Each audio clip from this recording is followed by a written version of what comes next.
Divine things are often characterized by antinomy, or seeming contradiction, which reveals, if accepted holistically, hidden elements of the transcendent worlds. That is because divinity, the absolute, subsumes all limits, all extremes. Categorical thought and phenomenology generally is concerned with establishing borders. In perception, we attempt to identify discrete objects so that we can interact with them. In categorical thinking, analytical thinking, we do the same with abstract objects. This is to facilitate the operation of the will. And when we encounter a paradox, antinomy, that forces our will to an impasse. There is some of this, I believe, in Zen Buddhism, or at least in Taoism, where the teacher will present seemingly contradictory statements which contain some higher truth to force them to puzzle over it, because the whole point is that the mystic experience cannot be attained by finding out what it really is. Of course, some people have a cardinal virtue of truth-seeking, and everything else is subsidiary to that in life. I think of myself as falling into this category. There's been several times in my life where I questioned my goals, and ultimately I have to come back to, like when I lost Christianity the first time, I had to come back to, well, what do I hold on to? What do I care about? I know that that's a question, and I'm looking for an answer, and that answer is either true or false, and I want the true answer, so at the very least I have to look for the truth, right? So truth-seeking is often done empirically and with categorical thinking, and that's the only utilitarian way of going about it. There is, however, a valid primary experience of something that is not those two activities: engagement with the world and engagement with the ideal world, even. There is that which cannot be named, I suppose, because anyone coming back from it can only give you metaphors and paradoxes and something that doesn't make much sense in any other frame of interpretation. Now, given that this reality is there to be sought, those who seek the truth must seek that truth, because categorical thinking and empirical experience rest atop a psychic reality that uses these things for its purposes. So the more fundamental ground is a truth that can be sought only through the traditional path, which is asceticism. And that's the highest ethical ideal of the perennialist systems in Hinduism and Christianity. So, why is it then that in Hinduism they anticipate the return of the avatar, Kalki, who will come to slay the thieves and barbarians and bring about the new world order of Hinduism? Why is it that the Christians look forward to the return of the Messiah in time, in this world, wielding a sword? And why is it, I do not mean to put myself on a par with Christ or Kalki, but why is it that I advocate the formation of all these highly complex, sociologically constructed models for communal life, and yet avow perennialism, and specifically Christian perennialism, as my faith? So in the last video I made, somebody commented, the professor commented that, you know, it's all well and good, but comes to nothing if it doesn't have God first and foremost in mind. And that appealed to me rhetorically at first. You know, there's a sense of, okay, there's some deeper meaning here, there's something to this.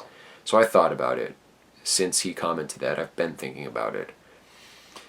And it's a very difficult question. It actually resolves, or rather brings up, something that is irresolvable and intrinsic in traditionalist dogmas. So, if the supreme good is God, and God is the absolute, God can hypothetically be reached in one of two ways. One is asceticism, and stripping away everything else until you get to that ground, which, as the ground, as one of the limits, must be identical with God, with divinity. But you can also hypothetically go the other way, right? And use category, and use empiricism, and use space exploration, and fill the universe, and never stop. And that is the Faustian path. Of course, Faust arrives on that path through the guidance of Satan. So is this a false hope? Is this really the ultimate expression of what Satan wants us to do? Could be. But Satan also has his telos. Satan is there for a reason. God introduced him for a reason. And what if it's all about filling out infinity, and it must be done? And what if it's about, while this is being done, helping as many people as possible? And what if just being the ascetic and taking yourself away from society, what if you hurt society? Because the kind of person who does that is probably also the kind of person that is level-headed and not self-obsessed and wants the good, right? You want people around who want the good. So I don't know about, exploring the universe and all that and building God effectively. I do know that I have faith in that foundational reality, the ground of being. It's logically inescapable. You really can't have a coherent worldview without some concept of God. But I also believe in the middle realms and defending them. And it makes sense to me that, given that reality is vast, probably infinite, since the most proper expression of God, who is infinite, is infinity, given that, there are innumerable lifetimes to explore all errors and virtues and truth. And this must happen incrementally. And it happens as it does right here and now. And that's probably what all of this is about. And there's no jumping straight to the end. Maybe asceticism is part of a larger social process where we are progressing towards unity with God, whether that unity happens through destruction or through creation. And perhaps it's something that is always here. Maybe that unity is never anticipated, because when it's anticipated, it's not present. When it's accepted, it is. Maybe that's the doctrine of grace. Maybe God has already given you his being as yours. And accepting that unity and moving with it allows you to act at all times as in the image of God. And then the moral thing to do is the moral thing to do right here and right now, and this moment of it is the only thing that matters. So that's not escaping the phenomenal world and sitting under a tree, and that's not, pursuing through science and reason all truth that can be grasped by the human mind. That's simply accepting that if I'm at unity with God now, he controls all of this because everything has its being grounded in him. And then any signal that I get, if one of my friends makes a gesture, I can interpret it one of two ways. One is, he thought something about me, or somebody else in the room. I can interpret it materialistically. Or if an invading army comes in, and my tribe is defeated, I can interpret it materialistically. Or you can take it as a message from God. And if you're on the lookout for that, maybe God is giving you messages all the time, literally all the time. And maybe when your friend makes that face, you think, well, I just had kind of a bad thought. Maybe he somehow picked up on it. Maybe our brain waves are connecting. Or maybe God used that whatever thought he was having, which was perfectly appropriate for him, maybe he used that to also send you a message, and maybe he's using you to send your friend a message. So, if that's the case, then traditional civilization is really just an extension of acting morally, because it is looking out for your family. Your family first, your friends second, your society third. And beyond that, well, there is always, characteristically, an outlying chaos. That's a condition of being. Being a finite being within an infinite universe means that your instruments for categorization will never be able to encapsulate the whole. No category can encapsulate the infinite. So there's always a realm of the known and then a realm of the unknown. And so you have to establish that border. That's your task, to keep your friends and family safe, and your society. Now, that can be taken at a number of levels. It can be arbitrary, how you arrive at community with these people, or it can be God-ordained, like everything else. And in that case, maybe there's something that God gave you peculiarly, something that you have in you, genetically, something that's part of you, that links you to that other person inescapably.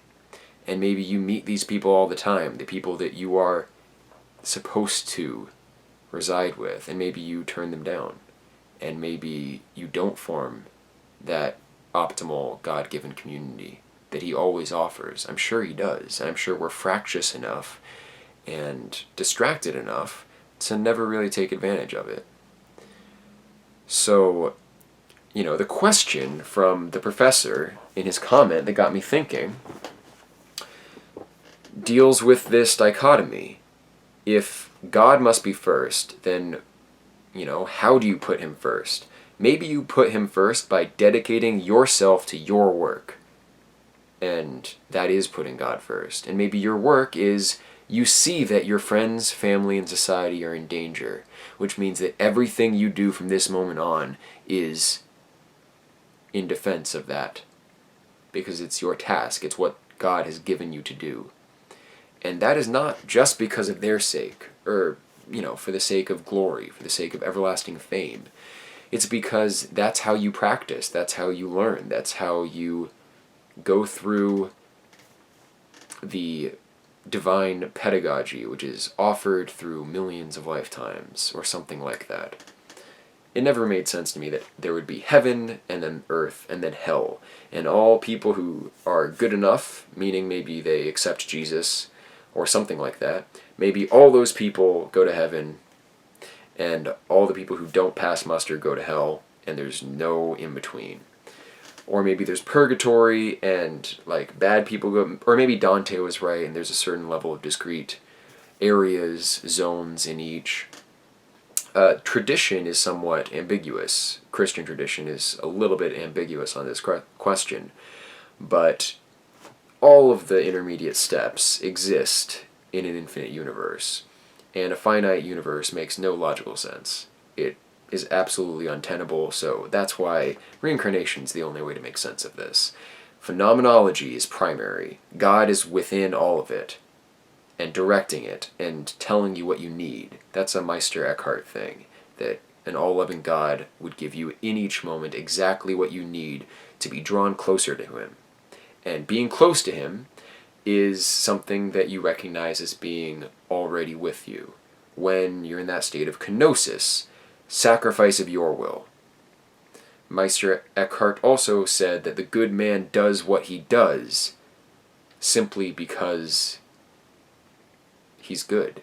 Not because he wants it, not because he thinks it's right, but because he's acting in accordance with what God has given him as his tools, meaning his conscience, which may include acting in defense of your nation. So, maybe nations are biological. Maybe God wanted them to be that way. And maybe all of the genes we share in common reflect a similar position in this path up and down. And maybe if we mix insensibly, then there won't be any coherent platform to define any collective set of norms or morals or, conceptions of God. This is all ad hoc, and it's ad hoc because God loves antinomy. Because if he ever gave a clear, definitive statement, a book handed down by him saying, this is the story and this is all it is, he would be lying, because he is infinite and can't be written down in a book. It's never all it is. It's always more, and infinitely more. So he gives you what you need now, and it's whatever he gives you is in the form, unless it's mystic experience, in the form of phenomenology or reason, which can take the form of revealed faith. But all of that, because it's circumscribed, because it's finite, applies to a given context, and that context only.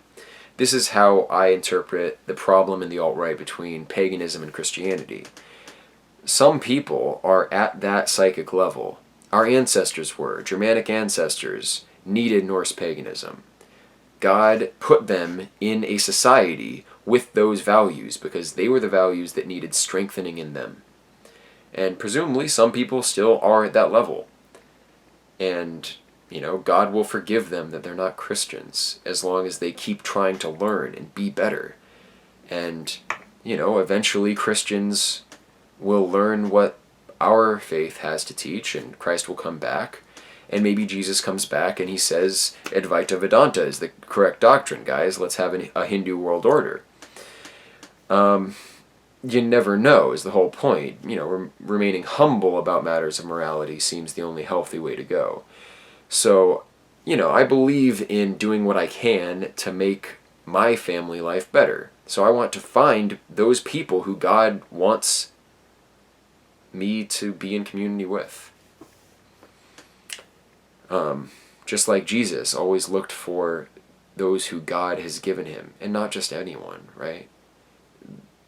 There are infinite beings out there. Just because there are people here on earth does not mean that you're necessarily bound to them in terms of a political structure or even altruistic necessity. Because anything you give to a random tribe in New Guinea is probably something that you're not giving to someone who's more proximate to you, who you understand better and therefore could assist to a greater degree. Schopenhauer believed that more advanced life forms, more complex embodiments of the will, have a greater degree of sensitivity to suffering. And I think that's true. I think if you squash a bug, it is wrong, but it's not that wrong, because the bug doesn't have as many nerve endings as you and doesn't feel pain as much as you do. And it hasn't put as much work into that lifetime as you have yours. Likewise, there will be types of people on this planet who are overall more developed, who have learned more of the truth, who have listened to God more, and who consequently require material circumstances that are perhaps considered to be more prosperous or wealthy than some other communities, right? It seems natural to me that in the heavens, maybe the streets are paved with gold, and maybe that's to be expected. Whereas in the lower hells, you're weeping and you're gnashing your teeth, but at least you have teeth, and maybe you're feeling something. You get what you need, right? And God tells you what you need because he gives you what you get. And you accept it and move from it and try to take the cues, or you don't. The cues that I have are from my experience, and I notice the decline of my society. I went to the ballet last night, and it was amazing. It was the New York City Ballet at SPAC, the Saratoga Performing Arts Center in New York, north of Albany. And the curtain opened, and it was The Sleepwalker, music by Prokofiev, and the pit orchestra was pretty good, excellent actually, and the dancing was amazing, the costumes were perfect, it was set in this ball, and it brought me home in a way that few other experiences do. And I know that I'm not feeling that because I'm evil, because, I'm violating some social justice taboo by identifying with the Western tradition. No, God was speaking to me through that ballet, that performance. And you look for God where God presents himself to you, that you have a calling. There are 3 physical types, they say, the Hindus say, and they correspond with 3 temperaments. There is, at the top, the sattvic temperament, the one who is generally thinner. It seems like they're not there almost. They're kind of almost an ethereal being at the higher ends of the spectrum. And they're generally chaste, temperate, altruistic. They are not obsessed with the will. And they attain virtue, and they propel society forward through pursuit of that truth, which is indwelling and not out there to be conquered. And although not everyone recognizes the benefits of it, because no one below can understand that which is above, that's the way of things, they still are a beacon of light unto the world and are necessary. And a society should prop them up, and we should have an institution to do that so that they can help us out. And then there are the heroic people, who correspond to a rajasic temperament, and they're active, and they're business leaders, and they're MMA fighters, and they have that muscular physique that tells you they are here to do something, and something glorious. And that, Golden One archetype has its place, and it has a lot of good to do, in partnership with the sattvic, in partnership with the priest. Right? That's Indo-European society. And they probably have a different expression of religion and different rituals, all unified by one all-pervading perception or conception that is God-given because it's what that community has. I think it's lucky that the alt-right seems to be interested in comparative mythology, seems to be interested in perennialism, and it's the right framework in my opinion, because it accommodates that which is below. At the top, you see it for more or less what it is, the best you can see, and then you see that people who believe in the absolute virtue of everlasting fame, they, although that might not be the true absolute virtue, they do accomplish things that are necessary to keep the whole structure together. And then at the bottom are the tamasic, and they're generally weightier without being particularly athletic, but they can work. And I've known many people like this. I have worked a number of jobs in, the labor field. And people like that, they can work all day, even though you look at them and say, how are you keeping this up, and I'm sweating? They are built for that. And that's where they derive their enjoyment. They're the kind of people who say, I have an honest job, and I'm proud of that. And I go home at the end of the day and see my family, and maybe have a couple beers. And I don't get involved in politics, and I like, joking around, cracking open a cold one with the boys, right? So that has a virtue. It does. Even though it's at the bottom, they need that virtue. It's not about plucking people up from one caste and saying, this is the right caste. Obsession with your virtue being the only one is a problem. Unless, like me, your virtue is finding the truth. In which case, that has to be the only virtue. And the truth accommodates all the others. Because if the prime one is truth, it may be true that the others are what they are for the people to whom they apply. So, I don't know if that answered the professor's concern in particular, but thank you for listening.